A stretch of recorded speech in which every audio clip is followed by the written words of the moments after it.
ఏం మాట్లాడతారు పిచ్చాపాటిగా? నోరు కొంచెం అదుపులో పెట్టుకుని మాట్లాడండి. పొద్దున్న లెగితే పవన్ కళ్యాణ్ భజన, మాట్లాడితే భజన.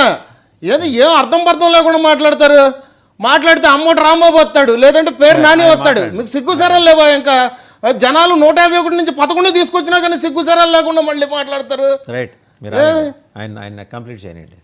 చిన్నపరెడ్డి గారు మాట్లాడండి సార్. పవన్ కళ్యాణ్ గారు సినిమాలు తీసుకొని ఏ పూటకు ఆ పూట తింటే ఆంధ్రప్రదేశ్ రాష్ట్ర ప్రజలకు వచ్చేటటువంటి ఇబ్బంది ఏమి లేదు.